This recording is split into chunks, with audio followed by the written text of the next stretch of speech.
Good evening and welcome to Spectrum Debates number 26. Whether you're watching on YouTube, Google Plus, or on our website, spectrumdebates.com. Tonight we'll be debating a variety of topics. I'm so sorry. It's been a long day. A variety of topics chosen by our guests, whom we shall meet in a moment. We want to hear your views and see what you've got to say on any of the topics, so please feel free to tweet us at Spectrum Debates and also use the hashtag SD26 to send in your questions and any comments you might have.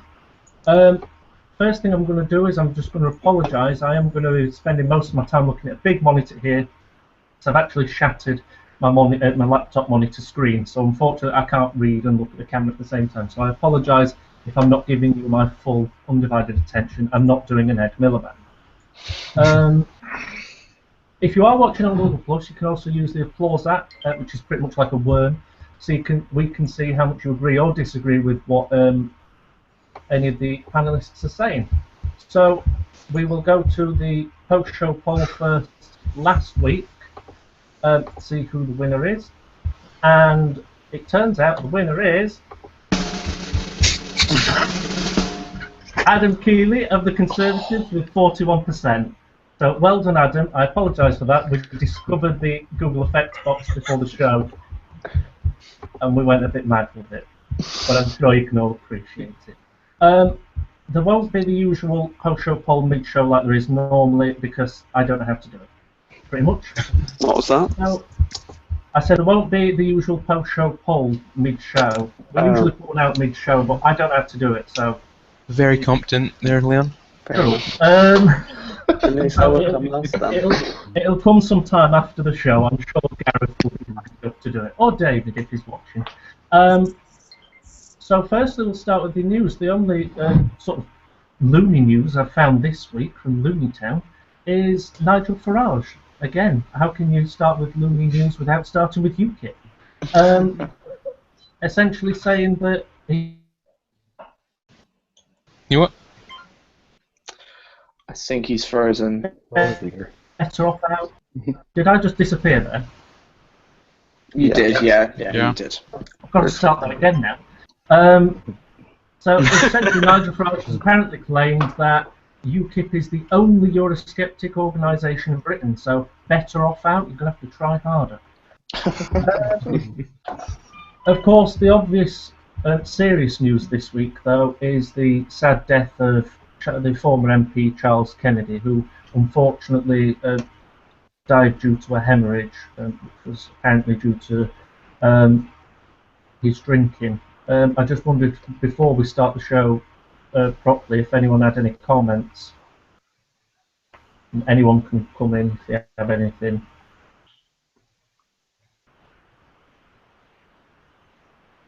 Well, it's always sad to kind of see someone so talented, so principled, which certainly can be something that's missing from Parliament, to really leave when it was really kind of a shock to everyone who knew of him or knew him personally.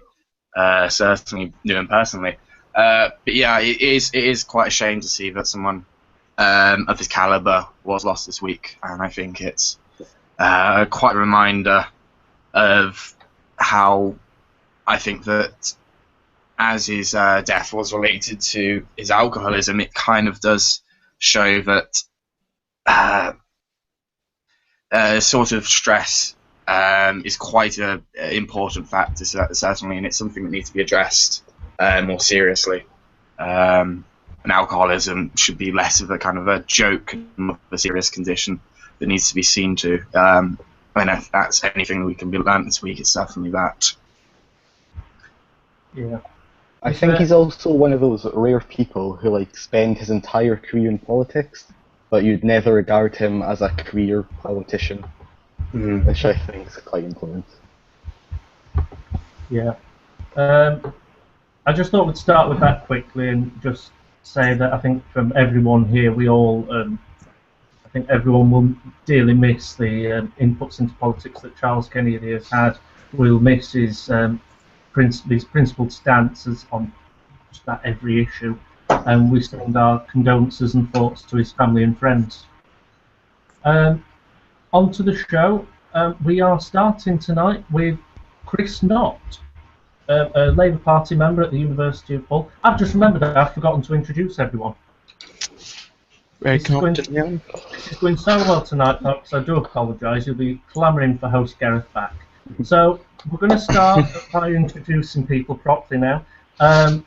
On my left of the screen, we have the Bradley Booth of the SNP. Say hello. Oh my God, that's usually her. How are you, Bradley? I'm very well. How are you, Leon? I was fine. What are you going to be talking about tonight, then? I'm going to be talking about assisted suicide and the law surrounding it. Fantastic. Next, we have Chris Knott, who is, as I said, at the University of Hull and is a member of the Labour Party. Hello, Chris. Hello. Yeah, I'm going to be talking about the Labour leadership contest, strictly for leadership rather than the deputy leadership. Fantastic. Next, we have a recurring guest you'll all recognise, Dylan Morris. Your hair looks very nice, and we've had a lot of comments about it, Dylan. Thank you very much. Thank you. You're welcome. How are you? I'm very well, thanks. Yeah. Tonight I'm talking about the Lib Dem leadership. We're quite internally party tonight, I see. But the Lib Dem leadership and the two candidates who I think is best, who the panel think are best, and who everyone at home thinks is best. Right, fair enough. Next, we have, again, a new guest, Joseph. Hello, how are you? Hello. You all right? I am, thank you. Fantastic. What are you going to be talking about tonight? I was going to talk a little about the MP pay rises, or potential pay rises. Fantastic. And last, but by no means least, we have Michael. Hello. How are you? Not bad, yourself? I'm all right, Del. What are you talking about tonight? Good question.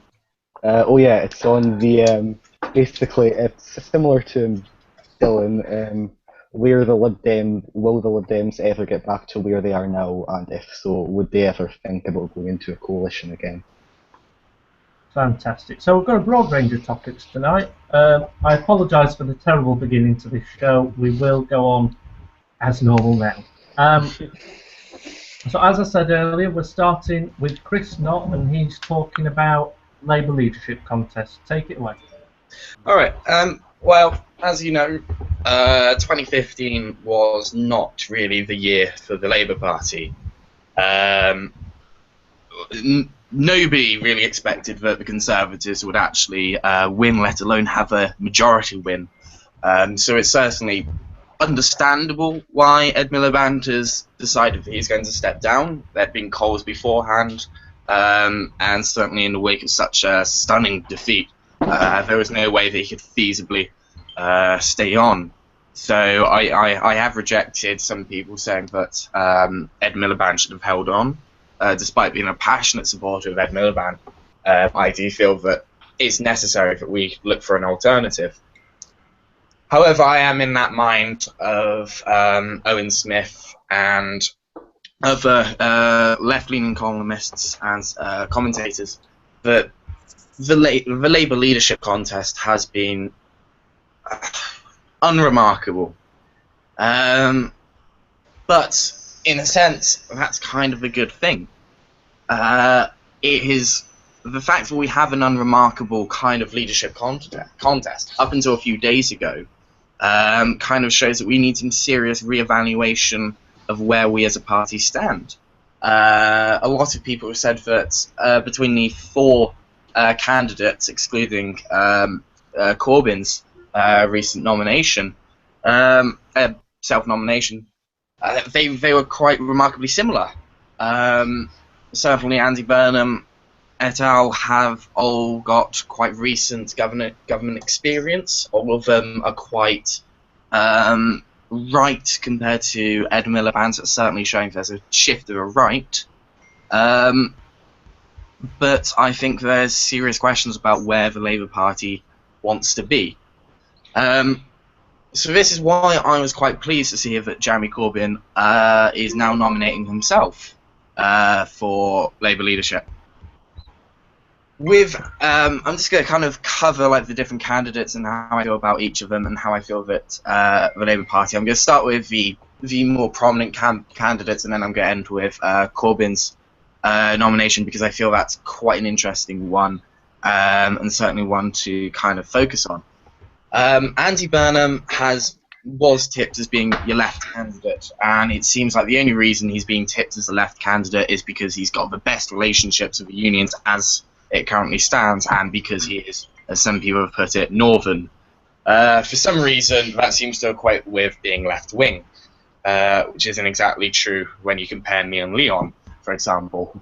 Andy Burnham, Liz Kendall, Mary Cray, and Yvette Cooper have something in common. They're all Oxbridge. I haven't been impressed by this, and certainly a lot of other people haven't been impressed by this. Liz Kendall, very ardent supporter of NHS privatisation and free schools. Mary Cray has put forward similar views about rail privatisation, and has made some various comments that I don't feel really stand her out as being an appropriate candidate. And Yvette Cooper, she has very much been quite a Blairite, with a few comments she's made lately. So those four main candidates prior to Jeremy Corbyn have been quite Blairite. Liz Kendall specifically has been quite a controversial figure. I don't feel that Liz Kendall has appropriately set herself out to be a candidate for the Labour Party. I feel that the Labour Party has certainly become quite populist. And that's a problem within the Labour Party. All four prior candidates admittedly suffer from quite populist views. Andy Burnham's recently clamped down on immigration, and without using the word to benefit scroungers, he has launched kind of an attack on that as well. That seems to be his two fronts, immigration and benefit scroungers, which typically the Labour Party is perceived as being quite soft on. But I don't think that we should kind of submit to some sort of populism in order to win back votes. I don't think that by essentially swallowing the Tory manifesto, we're going to somehow provide a popular alternative to the Labour Party, to the Conservative Party. So I don't think we should shift to the right, which is what the four prior candidates have done so. What I think we should be doing is focusing more on shifting ourselves to the left. Essentially, I do feel that the Labour Party has shifted to the right too much. 1997 has always been cited as an example where the Labour Party, by moving right, has succeeded. The 1997 election was essentially a bit of a gamble where Blair focused more on middle-class people than he would the typical Labour class core vote. I don't feel that by replicating how we were in the 1980s and how we were in 1997 is actually going to provide an alternative that we currently need at the moment. But I think that Jeremy Corbyn is presenting potentially a more modernised form of socialism that we potentially need to really kind of discuss in the Labourship contest. Right. Could I just a quick question, the obvious question, I guess. Who do you think you'll be supporting? I don't know at the moment. I don't think Jeremy Corbyn is going to be a candidate that we could potentially win with. He's quite very much an outsider. He's certainly not as charismatic and as easy as, say, the other contenders are. But I think, ideologically speaking, I think that Jeremy Corbyn could be good for the party. On the other hand, I feel that the two candidates could possibly win us an election would be Andy Burnham or Liz Kendall. Liz Kendall, very much I won't support because she is far too right-wing to the point where Tories are even enjoying a prospect of her leading the Labour Party. So I feel that I'm stuck between Andy Burnham, Yvette Cooper or Jeremy Corbyn, but as I've said, it's been quite an unremarkable leadership contest, so I haven't really made my mind up yet. Right. Well, let us know when you do. Who would like to come in on this? Yep, sure, I'll come in on this one first. All right. I think that it's all well and good talking about ideology within the party, and it is definitely an important debate. It's one we're having in the Lib Dems as well. But it's also, you've got to look at electability. I mean, Jeremy Corbyn will put Labour into the electoral wilderness. There's no chance he would be a Prime Minister because Ed Miliband, as much as the Labour Party don't want to admit it, certain factions don't want to admit it, he was an extremely left-wing candidate. Especially looking at the leadership contest that he won, he was arguably one of the more left-wing candidates, and he triumphed with the help of the unions and went to be Prime Minister and failed. Jeremy Corbyn goes even further to the left. I think I saw he said he would stand on a platform of anti-austerity, complete anti-austerity. I hate to say it, but the British people have accepted that austerity is a necessity. There's no doubt in my mind that the British people, if asked, would say we need some form of cuts, whether it's big cuts to certain departments. Where and when the cuts fall is not really the point. It's that we need some sort of austerity, and Jeremy Corbyn is flat out rejecting that. I do kind of agree with your comments about Liz Kendall. She is kind of Tony Blair in high heels, which is annoying because I want to be Tony Blair in high heels, but, you know, she got there first.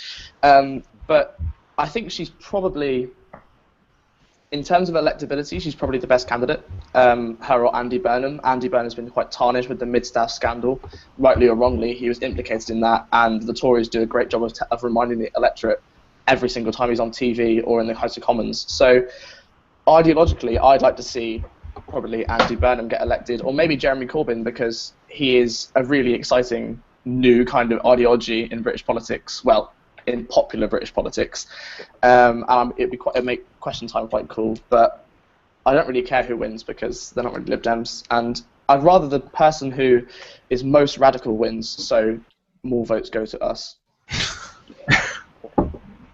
I would personally disagree that the British public have rejected anti-austerity.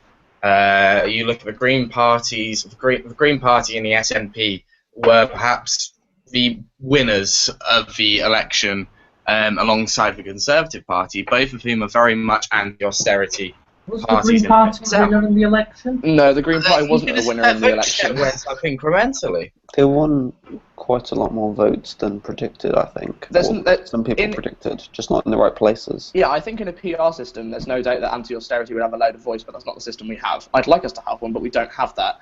And austerity won the last election. The Tories, who are the most pro-austerity major party, they got the most votes by a massive amount. They got a majority. Austerity has won, and if Labour refuse to accept it, the British public will keep saying no at the ballot box. Does We anyone won't need else to stay in austerity for that much longer, though. So I'm not sure that they need to move so far to the right that they share many of the Tories' policies. I do agree. I think that the Labour Party shouldn't move too far to the right, but there's no doubt that the British public have moved slightly to the right over the last... Well, it's thanks to Blair, really, because Blair made sure there was no real left-wing alternative. So the British public moved with the political tide. But, you know, I'd like to see a left-wing candidate elected because it would be interesting. But I don't think it'll happen. And if it does, I think it'll doom Labour to the electoral wilderness for God knows how long. I think one of the reasons... Oh, sorry. Go on. We'll just read a few tweets first, and then we'll move on a bit. My favourite part. Liam Bones, at Liam Bones, wants you to lead the Lib Dems, Dylan.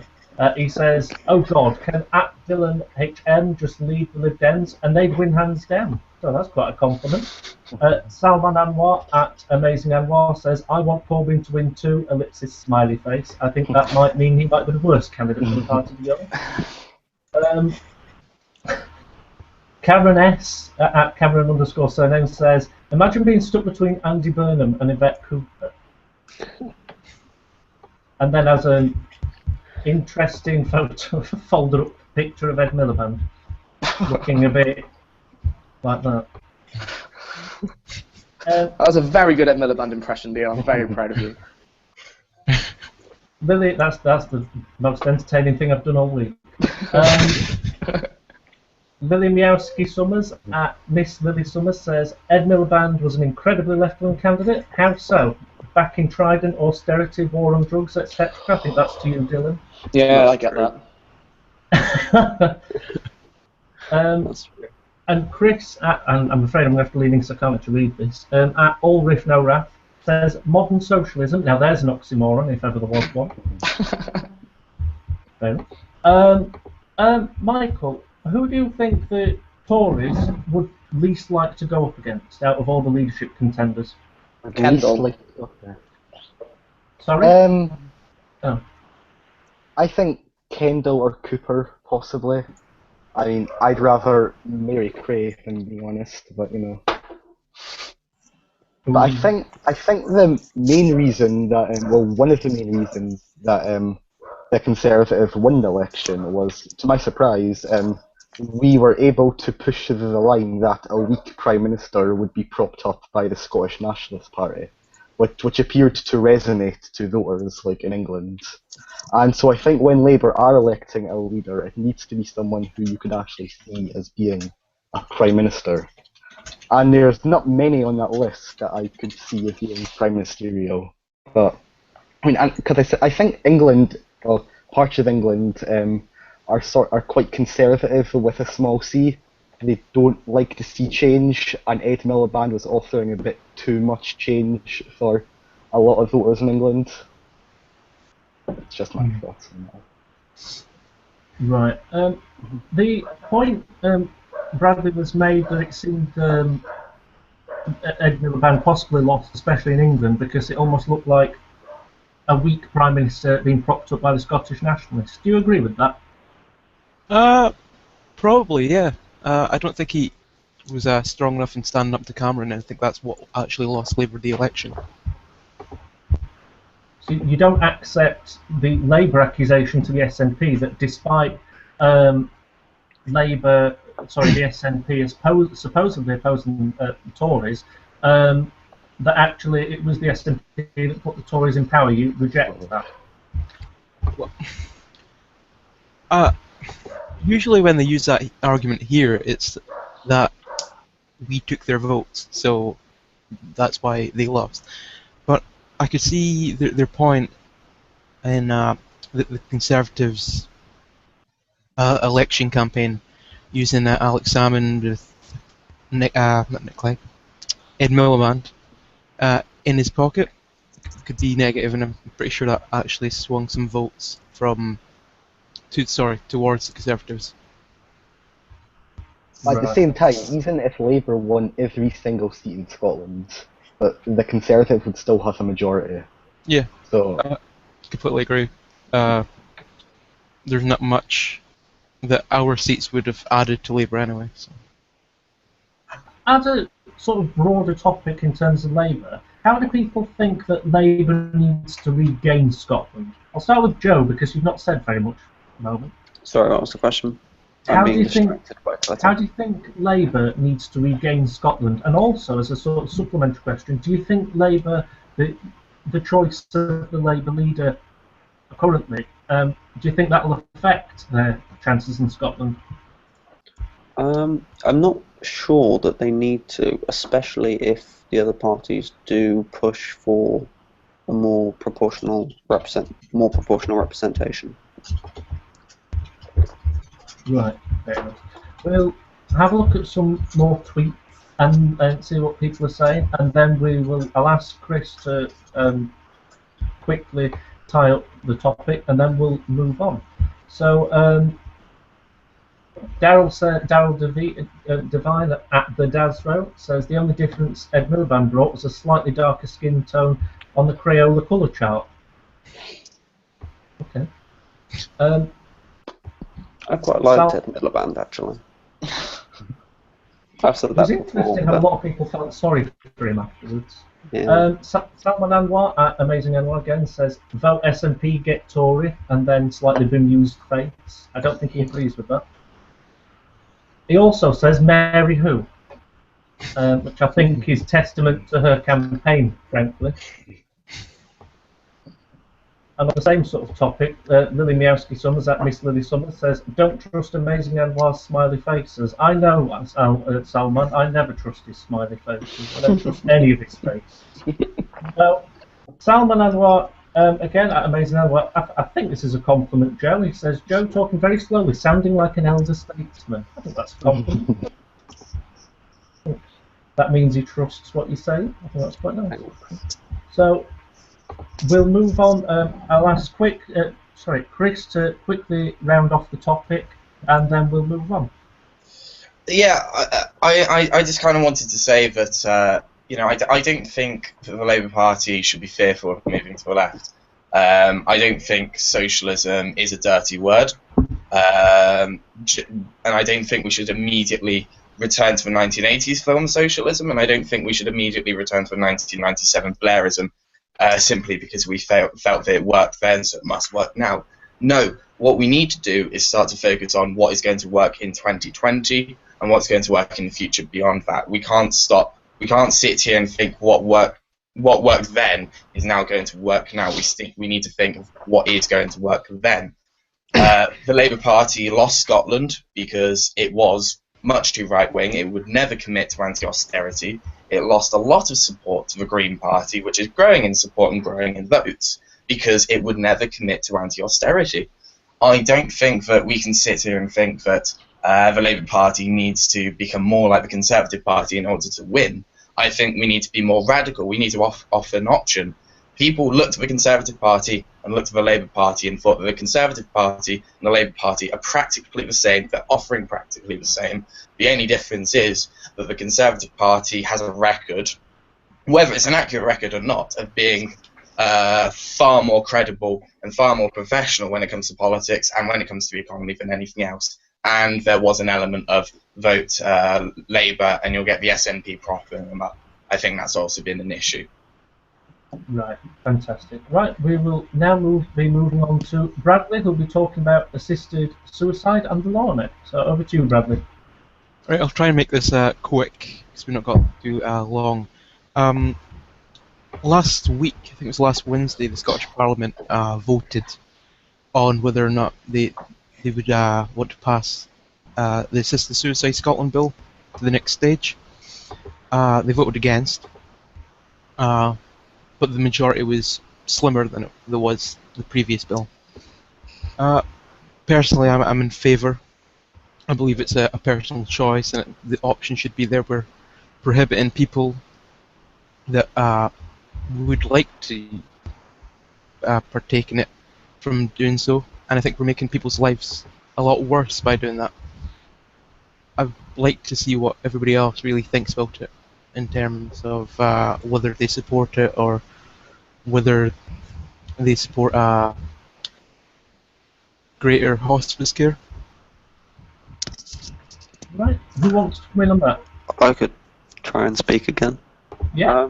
I think most people do support assisted suicide, but the disagreements lie in where the limit should be and who should ultimately decide that they're of sound mind and that kind of thing. Yeah. So there aren't many people who would push for hospice care only and reject any possibility of assisted suicide, as far as I'm aware. Yeah. What do you think about the argument? Because there's some arguments that often come up that if we legalise assisted suicide, we'll inevitably somehow end up with another Jack Kevorkian case. Jack Kevorkian was a doctor who was going around performing assisted suicides illegally, but he was essentially convincing people into it rather than doing it with people who were of sound mind. So what do you think about arguments that say we will eventually lead to that state? Right, yes. Oh, sorry. Go ahead. No, you can go. Oh. Yeah, well, it's something you hear a lot, the slippery slope argument. But if you look at the places where it is legal, in, say, Oregon or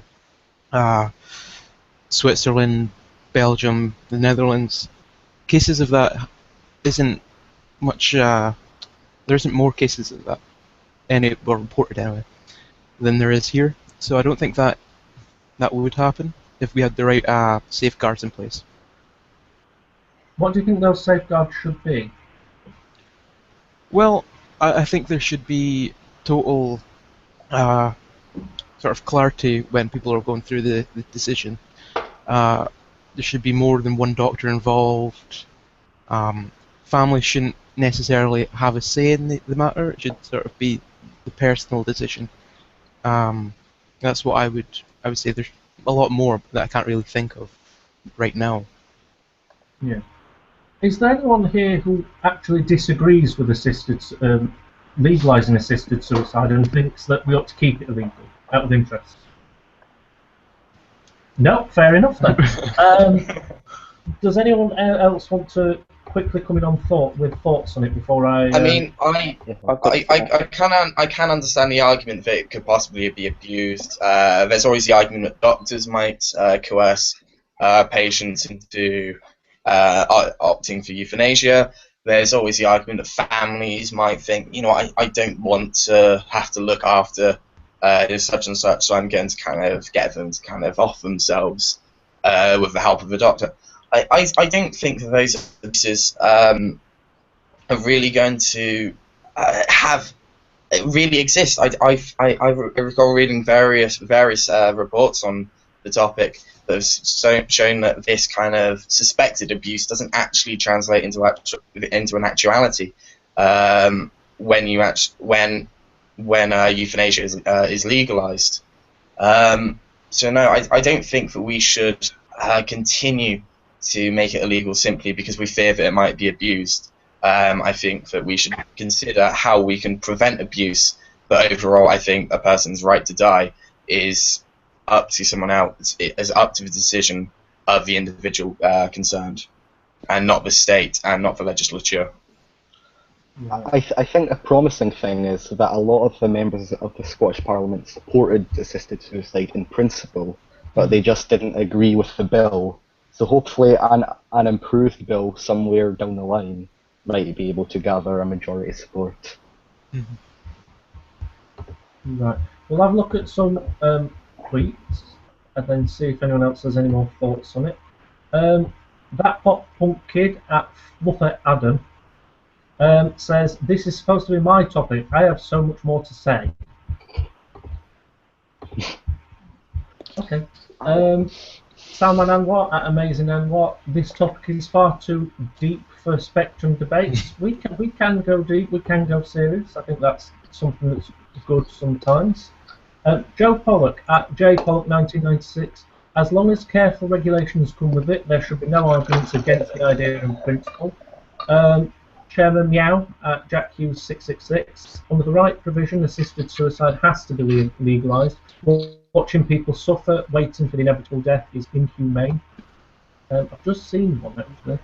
Oh, there. Well, this is Chairman Meow again.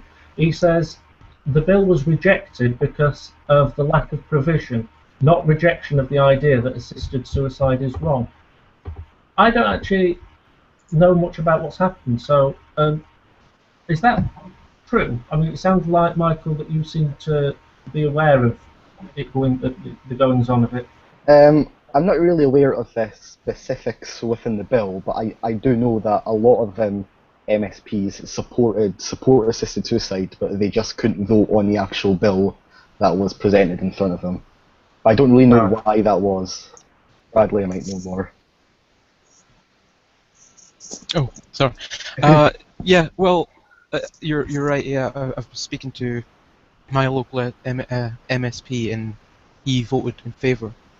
But he was telling me that a lot of the MSPs actually do support in assisted suicide in principle.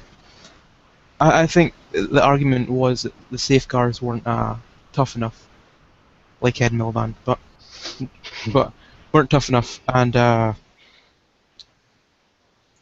that was sort of due to Margaret MacDonald sort of passing away before the bill was completed, so it wasn't really the finished bill that she would have hoped for. Right. I've just been reading again. That Pop Punk Kid at Fluffy Adam has said, "How has religion not even been mentioned when it's one of the main reasons it's illegal?" And I suppose that opens up a whole can of worms into religion playing a part in politics. So, do people think that religion plays a positive or a negative part in politics. I'm going to start with you, Dylan. Oh, crikey. Okay. I am in favour of separating the church and the state, as any good Lib Dem should be, I think. I'm personally an Anglican. I'll probably get a lot of people on Twitter telling me why I'm completely wrong for being an Anglican. But yeah, personally I am a Christian, I'm an Anglican, but I don't believe that I should be forcing my decisions on anyone else, which is probably why I'm a liberal. I think religion overwhelmingly is a force for bad in politics. My belief, personally, does not mean that anyone shouldn't be able to get married, shouldn't be able to get an abortion, shouldn't be able to die when they want to. That's not down to me, that's not down to the state, that's down to the individual. It's why I support equal marriage, and I support abortion rights for women, and it's why I support assisted dying as well. Right. What do you think, Michael, about religion and politics? Yeah, I pretty much agree with all of that, to be honest. I mean, there's a place for religion to have their views, but it shouldn't be like part of the state, like bishops within the House of Lords, etc. But then you just do away with House of Lords completely anyway. So, yeah, basically, that's it. You are a Tory, aren't you, Michael? I'm a conservative, yeah. And you want to get rid of the House of Lords? But there should be a second chamber, but it should be an elected chamber. Are you sure you're in the right party? Stop trying to recruit. libdems.co.uk/join. You know, it's got £1 a year. It's brilliant. This isn't a recruitment show, Dylan. Dear me. Do we have any more thoughts on this? Yeah, I just want to cut in with, personally being non-religious, I can appreciate that sometimes religion can be a negative influence in politics. Certainly, this cropped up with the Labour leadership, with Andy Burnham being very unpopular amongst the LGBT community for not supporting IVF. However, I can also appreciate that religion can actually have a positive impact on politics, and I don't think we should perhaps completely ignore that. For example, Welby's kind of attempt to take on Wonga and get his involvement in politics against payday lenders has been quite a relief to see. I think that religion can still have a positive impact, even if it's largely overshadowed by its negative impact on issues such as euthanasia or even same-sex marriage, for example. Right, I think it was Bradley earlier who made the point, and I'm just going to play devil's advocate for a moment. He said that the family shouldn't be able to interfere when it comes to assisted suicide. I'm going to make the argument that nobody's an island. A person's life isn't just their own, but it affects everyone around them as well. And that it would actually be selfish to say that family shouldn't be able to have a choice. For example, if my dad was very ill, let's say I'm very hopeful he could possibly get better, despite anything else, I'm very hopeful he's going to get better, and I really don't want him to die. I say, no, I'm not allowing that. He's not going to die. So I'm just going to make the argument and see what people think, that actually family should have a say in assisted suicide, and see what people think about that. I completely disagree with that. If you don't want your dad to die, but he does, tough balls. It's not your decision, it's his, and it shouldn't be the state telling you that you can say, no, actually, I'm going to keep you alive by a thread just because I don't want to face the world without you. You know, it's very sad when parents die, and it's very sad when any relative dies or friend, but it's not your decision and it's not the state's decision. So if that's what obviously you don't genuinely think that, well, you might do, but for the purposes of the show, if that's what someone actually thinks, it's not really their right to put it enshrined in law. Anyone else think that I would be wrong to say, no, I'm not allowing my dad to die? I agree with Dylan completely. Does anyone disagree with Dylan? I'm the new Nick Clegg, look at that. I know, yeah. Alright then, I'm going to say something else. Assisted suicide is just legalised murder. thought of. I'm going to let Dylan It would have the recover. potential to be if families were involved. Do you think if families were involved, then it could become legalised murder? Possibly, but it would be less likely than the reverse, so people keeping their families alive when the individual didn't want to. Right. I just want to confirm that I don't think any of those things. Just in case anyone thinks that. No, I don't. Bradley's disappeared, No, I thought so. which is a He shame. said he'd because be I- right back. Oh, you said Oh, he'd be I back, did he? Okay. I didn't see. Which is a shame because I really wanted him Back in to a second, sorry. close the topic. But what I might do is I'll read a few tweets. Hope he gets back before, and if not, then we'll just have to move on. So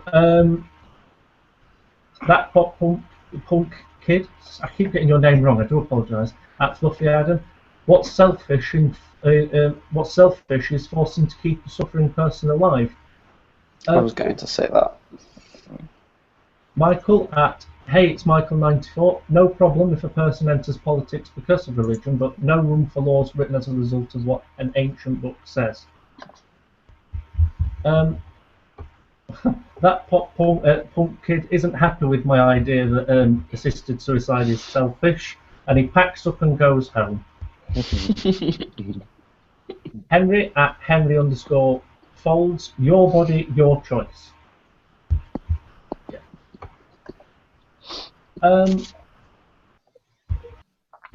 Right. Because Bradley's not back, I'm afraid that I think we're probably going to just have to move on, I'm afraid. So we'll move on now to Joe, who's going to talk about. Don't look so surprised. We're going to move on to Joe, who's going to talk about the rise in MPs' pay, and I'm hoping this might generate a little bit of outrage. It might do. I was wondering really what everyone thought, so I think most people know already generally what was going on. So there's a 10% pay rise that I think overall I'm against, but I can see the positives of. Right. So what do other people think? And I might come back after they've spoken. Before we ask anyone else, do you think, I mean, there's some who suggested it just looks like a ridiculous spectacle when we've got MPs saying, oh, I'll donate my rise to charity. Do you think it's a ridiculous spectacle? Do you What's think that? maybe it's just... I said there's some articles and stuff from commentators who are saying that it's a ridiculous spectacle where we've got lots of MPs saying, oh, I'll donate my pay rise to charity. Do you think it's a ridiculous spectacle? And do you agree with some people who say it's pretty much just MPs trying to look good for the constituents? I think they are just trying. I think they are trying to look good, but that's not necessarily only for the benefit of the constituents, because they may actually believe in that and vote against getting the pay rise. But if they receive it despite how they vote, then it's fair enough to donate it to charity, and that's probably a better use for it than they might. Yeah, it's worth noting for anyone who missed the scandal that, you know, before that MPs did vote on their own pay, it was transferred to IPSA, an independent body, and that's still another point actually. I was wondering, I don't actually think that the MPs necessarily should be able to vote against receiving the rise if it is meant to be truly independent. Yeah. Dylan. Hello. Thoughts? I'm against the pay rise. It is from IPSA, and they are supposedly an independent body. But I personally think it's a bit of a kick in the teeth to public sector workers who have had their... Oh, he's frozen. I can finish the sentence because we were talking about it earlier. Oh, go on then. If you know what he's saying. He was going to say because of the current public sector pay freezes, Right. which I've forgotten about for a while. But yeah, I was going to ask. MP should count as. I was going to ask because there's a fear that if, you know, we keep punishing MPs for mistakes of the past, to the point where we keep lowering the pay of MPs, bearing in mind it's an expensive lifestyle, we'll just end up with those who are already rich being able to afford being MPs. That's what somebody said on Question Time, but I'm not sure that's completely true. Because of the question time. because of the expenses system, they should hopefully have enough money at their disposal to do their job efficiently. So it's only for the truly personal things that they need to spend their salary on. Chris, you were nodding. You were shaking your head, so I assume you disagree with Joe. Yeah, I'm very much for MP pay rises, in a sense, but I'm against the populism that is against the pay rises. One, IPSA is an independent body that determines MPs' pay. Do you know who's in it? Sorry? Pardon? I can't hear you. Do you know who's in the body who make the decisions? Not entirely sure, no. Okay. But you can enlighten me if you want. Well, 5 of them are selected by the Speaker of the House. So it's not entirely as independent as it should be, but it is. It's an independent body. It should remain an independent body and should be more so an independent body. But I don't see why people are saying MPs should not be able to determine their own pay, but if the independent body that regulates their pay says that it's going to increase, then MPs should step in and say, no, that's wrong. I don't think MPs should have a say on what their pay is, whether it goes up or down. I also think there is a huge issue that if we have some sort of bidding war where parliamentarians basically say, you know what, I'm going to donate this much to charity if you elect me. If you elect me, I won't accept any pay rises. In fact, I'll start giving away even more of my money because it's a ludicrous amount. But I feel that it's starting to become a point where if we keep reducing pay for MPs, we're going to start to see that the quality of parliamentarians will go down, because it will suddenly be more of a place for middle and upper class people to go to, and it's certainly going to block off working class aspirational people who want to go in there and have a say on how their country is run. I don't think I don't think the pay has gone down recently. I think it was only increased last in 2010. I could be wrong on that, but it's not that often that changes take place. So I think it's mostly bad timing. That the problem is when. Came. But when is there going to be a good timing? I'm sorry, but there's no point where the entirety of the electorate will be so happy with Parliament they'll say, you know, actually, you kind of deserve a pay rise. It's never going to happen like that. There's never going to be a point where the independent body is going to say, let's increase pay rises for parliamentarians. And it's because I don't think that people understand the amount of work parliamentarians do. I think there's a perception that MPs barely go to any Commons meetings or any committees or any debates, that they spend all the money on expenses on ridiculous amounts of self-indulgence, and that they do no work whatsoever for the world around them. I don't think that's true. I think being an MP is almost one of the hardest 24/7 jobs there is. You know, you'll have casework, you'll have any committee work. It really does depend how involved they are within their constituency, within Parliament procedure. But some of these MPs work so damn hard, and I don't understand why people seem to think that it's anything otherwise. And because they work so hard, I think they deserve a very good, honest pay. And for someone who practically works 24/7 around the clock, to a point where stress can be unbearable to some MPs. No, I don't think we should demonise our MPs further by saying, you know what, you're not allowed a pay cut. But I don't agree that we should freeze public sector pay, but also increase MP pay, which is part of the public sector. That is a problem. That is why I advocate not only an increase in pay for MPs, but also for the public sector as an entirety. Could I? Oh, sorry, yeah, of course.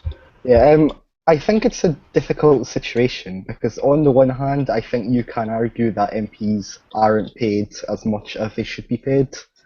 But at a time when public sector like pay is like being frozen or what at 1% or something like that, it's hard to justify giving an MP a 10% pay rise. But I do think they are underpaid.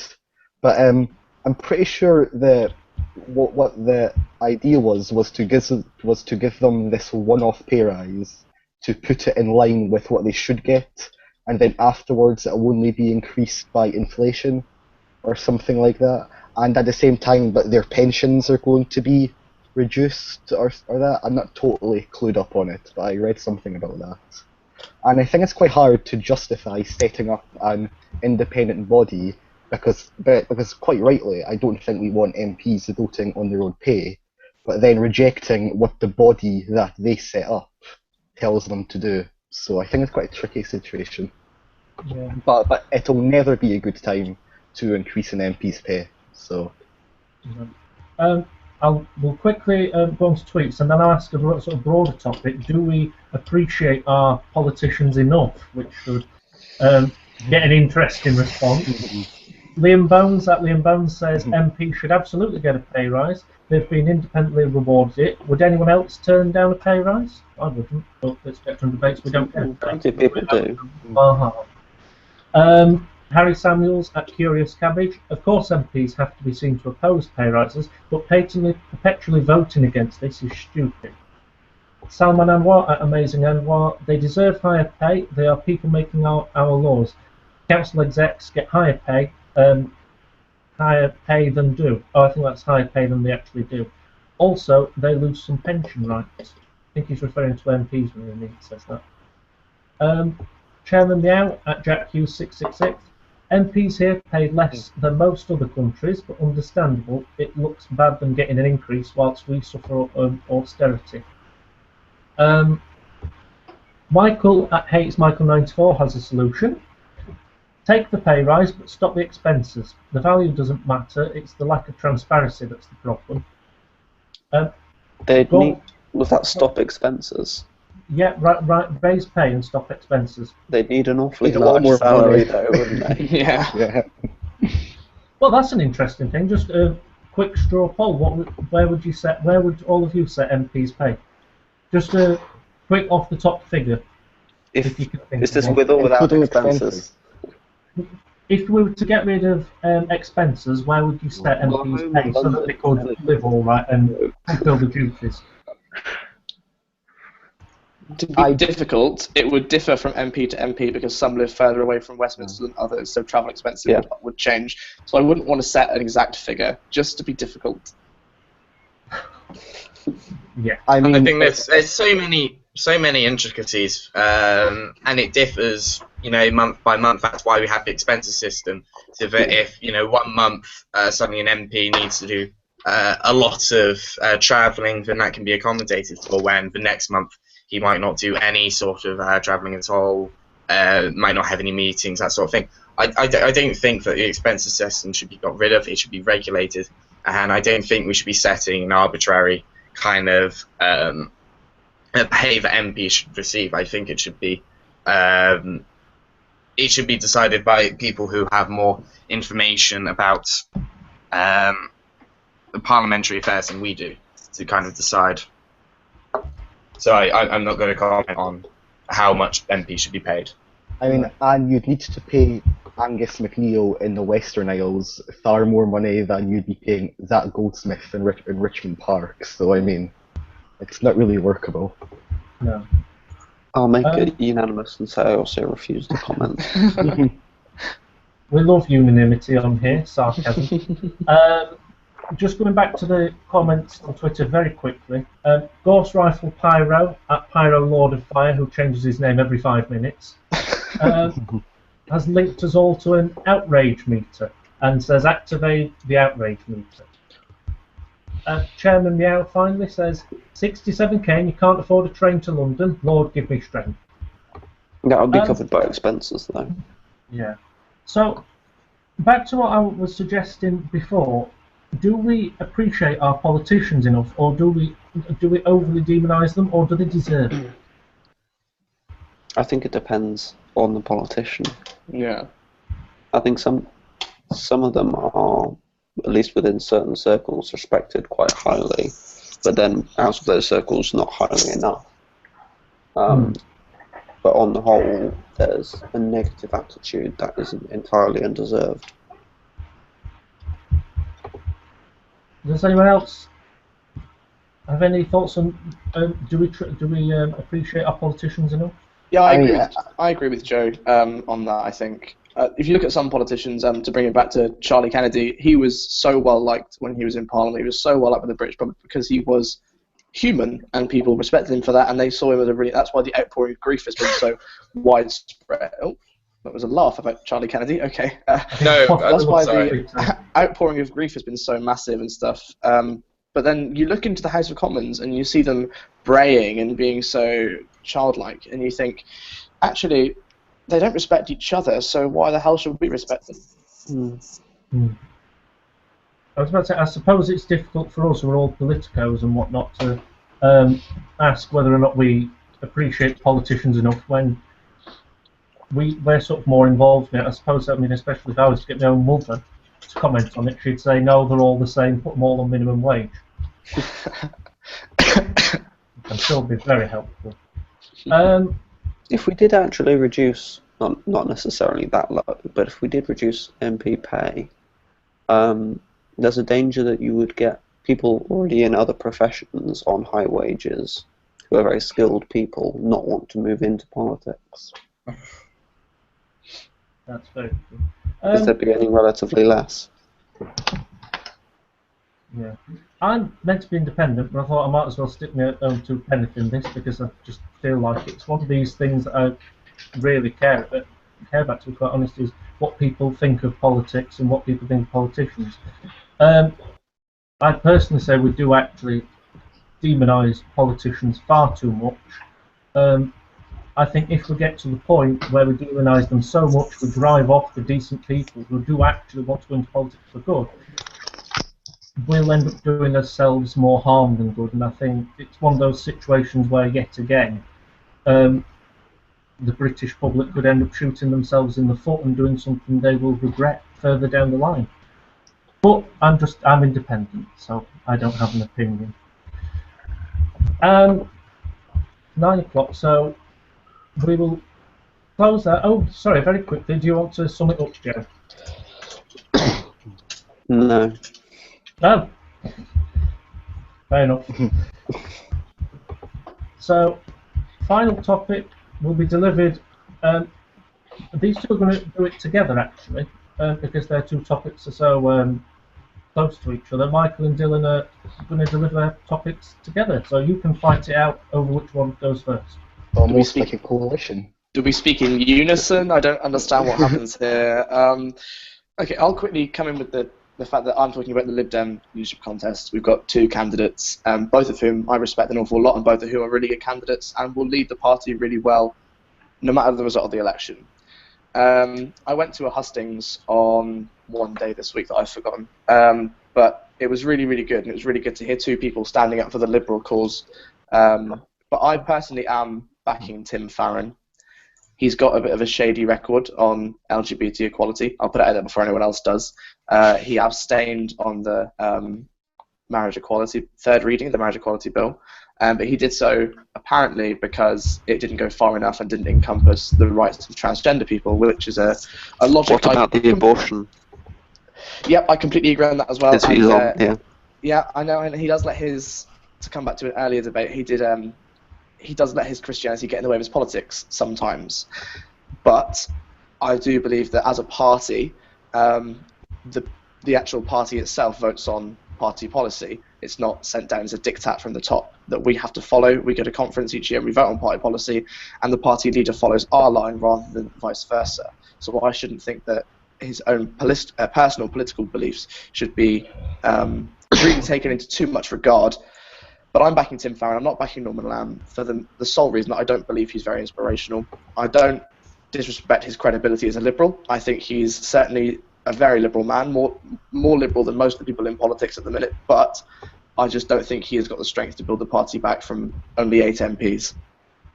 I was about to ask, Dylan, even though you've already touched on it, you got there before me, since really the Lib Dems want to be really distancing themselves from what's increasingly becoming a more authoritarian Commons, how can you do that with a leader who has a bit of a shady past on liberal issues?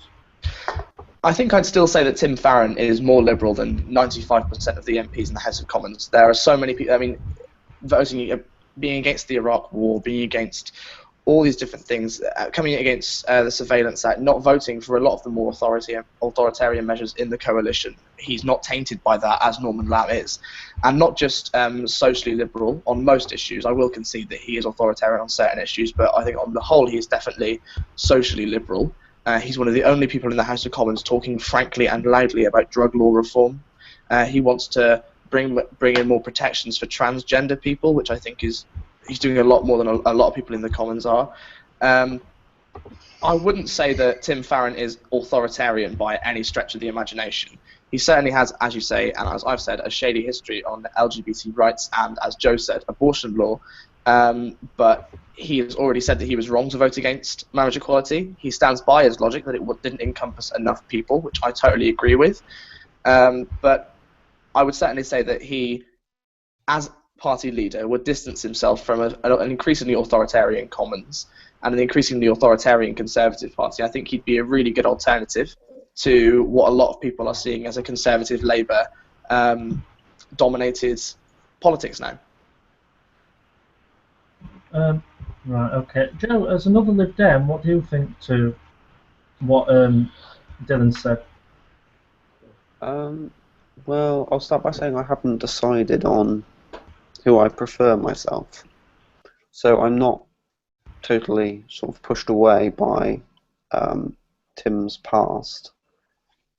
But I also, well, I'm not sure. You say you're not pushed away by Tim's past, but again, I put the point to you that the Lib Dems need to distance themselves. I saw it on This Week, last week. Makes sense. Yeah. They really need to put themselves out there as a difference, especially since they were in coalition with the Conservatives and they were in the government. They were part of the establishment last time, so they really have to themselves this time. So if we've got a person who isn't as liberal as some people would like to make out, then does that really substantiate that difference? I think the quote was, where others can pick and choose where they can be liberal, the Lib Dems have to be totally liberal without compromise. Like Dylan said, though, it's not one man being the dictator, so... Right. The rest of the topic, Michael, was essentially if the Lib Dems can ever recover from this crushing defeat they've had. I just thought I'd remind everyone of that. Thank you. You're welcome. And whether they'd ever entertain the idea of going into coalition again. How do you think the leadership race will affect that, Michael? Yeah, well, I just kind of wanted to speak about, like, historically, the Lib Dems had gone from a party of government back in the 1900s, but from being consistently the third largest party and protest party in British politics. But it's kind of hard to take that protest party mantle now, considering they've been in government for 5 years and they're down to 8 MPs. I mean, they're as relevant as the DUP in terms of seat numbers. And it's just weird, how do the Lib Dems regain? I mean, they won about 7 million votes in 2010. They won about 2.5 million this year. How do they take back, like, all of those voters? And if they were to do that, would they ever risk going into coalition again? I mean, and would they especially do it with the Conservative again? Because I was reading an article the other day, and there was a quote by Angela Merkel who said, in coalitions, but the little party always gets smashed. And, I mean, would they take that risk of going into another coalition again and potentially having it all happen all over again? Well, just to get, like, other people's views and opinions. Dylan? Yeah, I think in 2010 we did what was right for the country. It wasn't right for the party. I agree. Yeah. Yeah, it wasn't right for the Lib Dems as a party because, as you can see, it has destroyed us. But when it comes to looking at the comparison of how many votes we lost from 2010 to 2015 and how many seats we lost, it's quite clear that it's a massively disparate number. If anything, even though the Lib Dems have lost a lot of seats and a lot of votes, it has strengthened our case more than ever for electoral reform, which, even though Cameron says he's committed to it, he means he wants to reduce the number of seats and shift the boundaries in his favour so it's easier for him in 2020. What we mean is a genuine commitment to proportional representation, maybe STV. We're not 100% sure as party policy yet what we're supporting, but I personally favour STV. But it strengthened our case for proportional representation. I think when it comes to future coalitions, I think we've got to look at the state the country's in. In 2010, we were in a bad state. There's no doubt about it. Whether it's because of the banking crisis, whether it's because Labour overspent, that's not the point. We were in a bad state as a country, and that had to be addressed. We could have sat back and said no, hold another election, or let the Tories form a minority government. We didn't do that. We said no, we're going to get stuck in, and we're going to get some real liberal values pushed through Parliament. It's going to work. We got marriage equality through. Lynn Featherstone, a fantastic MP, made sure that it was really prioritised by David Cameron. Unfortunately, she lost her seat, but she made it a massive priority for herself and for the party, and eventually for the government. And it's now in law. It's the first time the Liberal Democrats have done anything in terms of getting real Liberal Democrat policies put into law for the last 25, 30 years. And also, you say it's going to be hard for us to be a party of protest because we've been a party of government. I think over the next 5 years, you're going to realise that over the last 5 years, we reined in the Conservatives so much, and that the Conservatives are going to do a lot to distance themselves from us. We probably won't have to do much work in terms of distancing ourselves from them, because they are going to bring out all the policies they said that we've blocked. And it's really handy that David Cameron is bringing in all these ridiculous schemes and measures and saying, oh, I would have done this earlier, but the Lib Dems didn't let us. We're going to say, yeah, keep saying that, because people are going to realise we really were a force for good in government, whether it's getting our policies put into law or stopping certain Tory policies being put into law. I think by 2020 you're going to see a real increase in the vote share, hopefully an increase in the number of seats, but I'm not really hoping for much because the electoral system is a little bit broken. But you speak about all the things that the Liberals did in government for good, but could you not argue that the electorate resoundingly, punished you for that, in a sense? I mean, oh yeah, there's no doubt that the electorate that they don't want, but liberalism as the Lib Dems see it. Yeah, I totally get that. I think that a lot of people are misinterpreting the election results as a rejection of liberalism, when in fact it's a rejection of the Liberal Democrats. They're two very different things. We are the force for liberalism in British politics. We have been for a very long time and will continue to be. But I think that they've rejected us as a party, and Nick Clegg as a person, who I personally thought was a very good statesman. A lot of people did not think that. The British people did not think that. But as a party, we were rejected. As an ideology, we stay strong and will get stronger over the next 5 years when it's needed more than ever. Right. Very quickly, Chris, will the Lib Dems ever come back? There was a point where the Liberal Democrats had very few MPs, and it grew to be a force that would eventually go into government. And I think that there is a possibility that the Lib Dems can do that again, certainly in seats that the Labour Party are never going to win. I not long ago I was passionately against kind of the Liberal Democrat record in government, but it took about a week before 3 major policies were announced: the Human Rights Act, the Freedom of Information Act, and the Snoopers Charter. But I kind of start to value the Liberal Democrat influence in government. So I do feel that not only the Liberal Democrats can make a return, I think that they should, certainly in areas that the Labour Party can't, because we certainly do need credible opposition to Tory plans across the country. I would like the Labour Party to be a national party that would encompass everyone, but I understand that it's never going to happen, so I do feel that the Liberal Democrats have a role to play, and I never thought I would ever say if I missed Nick Clegg as Deputy Prime Minister, but I certainly do now. You've almost converted someone there, Dylan. Looking at Twitter, Joe, everybody loves your no comment. It's the favourite of the evening. It's difficult with me hosting. Salman Anwar says, amazing Anwar, Tim Farron was terrible this morning on Sunday Politics. He also says, none of the senior members of the party trust him either. I think there needs to be a quizzical face after that, but never mind. Where was it? There it is. Chairman Meow, Jack Hughes 666. Personally, the notion that Farron abstained because it didn't do enough for trans individuals is a lie. There's a lot of people, Dylan, who... Yeah, I'm not convinced by that. Yeah, they're not convinced by it. It's not as though that the legislation that was going through harmed them, as far as I'm aware. It just wasn't as inclusive as you might like it to be in future. Yeah. I totally get that reasoning. I will say that whatever his reasoning was, it was the wrong way to vote. I'm never going to say that he should have abstained. I'm saying the reasoning he's giving is because it didn't do enough for trans individuals, and I respect that reasoning. What he should have done is voted in favour and then attempted to amend the bill at a later date. Yeah. Instead, he abstained, which was a shame, but it doesn't dim his liberal record just because of one abstention. And I would say that for any politician and any member of parliament. Right. Looking at other tweets, Joseph D. Cassidy says, this election was a perfect argument for the abolishment of the idea of a constituency MP and the introduction of full PR, which, by the sounds of it, I think you might agree with Dylan. Chairman Meow, I would only welcome going into coalition with anyone again under a PR system. Salman Anwar, I mean, the Greens and UKIP all have non-Westminster seats, and let's not forget the SNP definitely should consider Leader outside.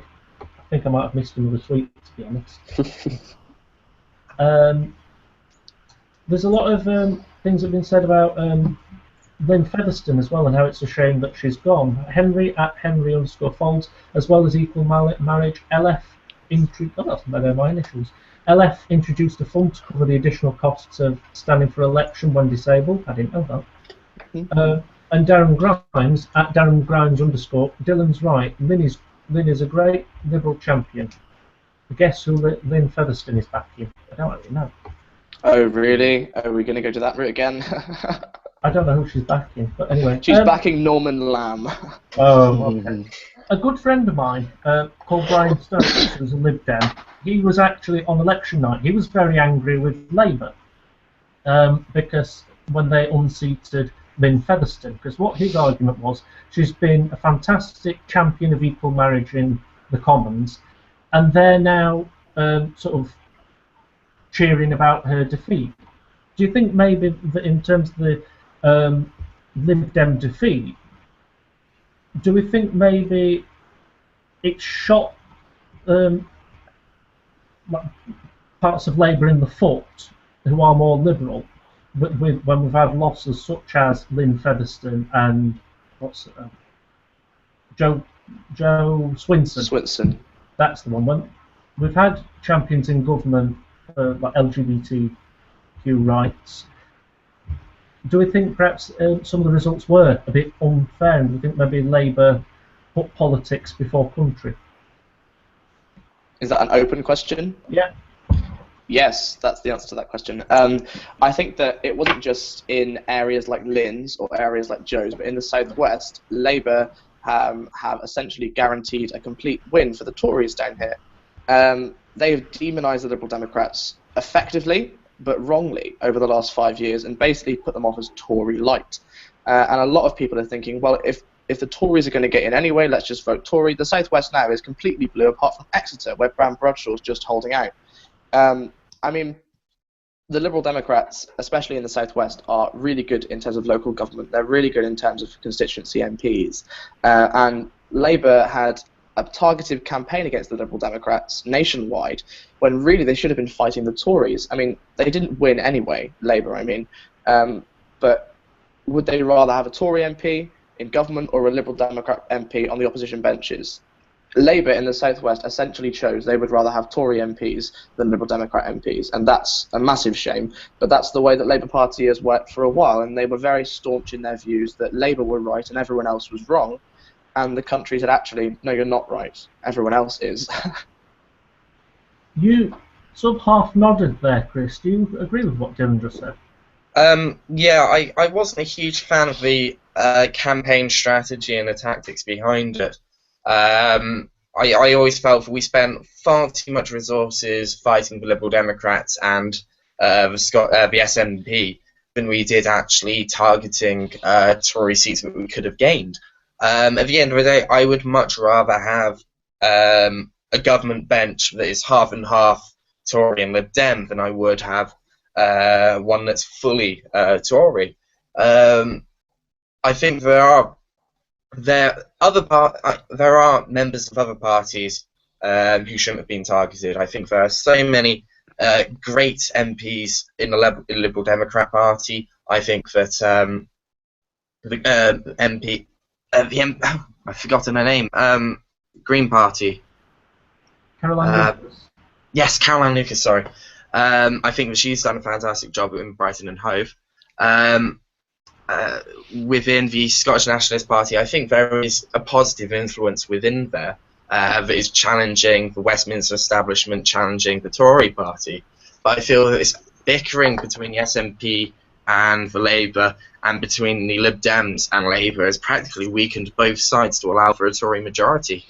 We should have focused on taking out Tory seats than we should have ever focused on Lib Dems or the SNP, because we have practically shot ourselves in the foot, as well as other parties that could have helped us in the future against Tory policies, such as that I've mentioned. Right then. Oh, sorry, go on, Michael. Yeah, just to say, I don't think anyone really quite expected the Lib Dem collapse on the scale that it was. I mean, I never anyway. I was expecting 20 to 30 seats maybe or something. But I was very critical of David Cameron's campaign beforehand, kind of ignoring Labour seats and targeting seats like Twickenham, which Vince Cable had a 12,000 majority. I just didn't see the sense in it at all, but it worked. I don't think anyone really expected it to work, but it did. And I think there is kind of an argument there to say that the Labour and Lib Dems kind of weakened themselves in a way, and the Conservatives were, well, which is quite odd for Conservatives to be quite united, because that doesn't happen very often. It won't last. Don't worry. Probably not, no. Europe will see to that. It always does. Right. Joe, do you have any comments before I bring Dylan and Michael to close the topic? Not particularly. Again. You're doing that for the tweets, aren't you? No, actually, I'm not. They'll love it. They will. They love you already. Yeah. So, sorry? No, carry on. Sorry, I thought someone was talking. So, I'll just bring Dylan and Michael to close the topic, and then we'll finish.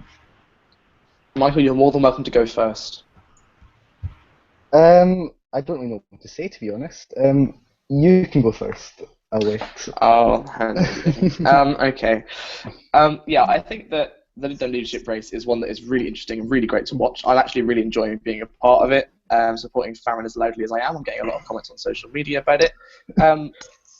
Just to back Farron a little bit more, just to get his message a little bit more out there, I think that Tim is the only person who's actually got some real solid policy, not just on social policy, which is what Norman is doubtlessly more credible on, but on economic policy, on housing policy, which is one of Tim's real key tenets. And I think it's really interesting to see Norman Lamb's supporters saying, oh, we've got all these endorsements because they haven't got any policy to talk about. Tim's supporters are saying, oh, we think this policy is best for Britain, we think this policy is best for the party. And Norman Lamb's supporters are just kind of saying, oh, but this person thinks Norman Lamb's great. And we're like, yeah, but the party doesn't think he's great. The party thinks Tim is great, and that's why I think he'll be elected as leader. Okay. Michael, what do you think that'll do for the Lib Dems in your closing comments? I think the Lib Dems will bounce back. It'll take a few elections. It would help if there was a PR system, but for them anyway. But which I'd be quite happy to see, because there are liberal strands to the Conservative Party, like small government, etc. But there are also like obviously more authoritarian strands to it as well. But I'd be quite happy to see the Lib Dems bounce back. I was quite a fan of the coalition, to be honest. You are in the wrong party, I'm sure of it. Right, well, all that's left to say then from me is thank you everyone for speaking tonight. Thank you for everyone tweeting at home, even if it was just to say bring back Gareth at the unbalanced.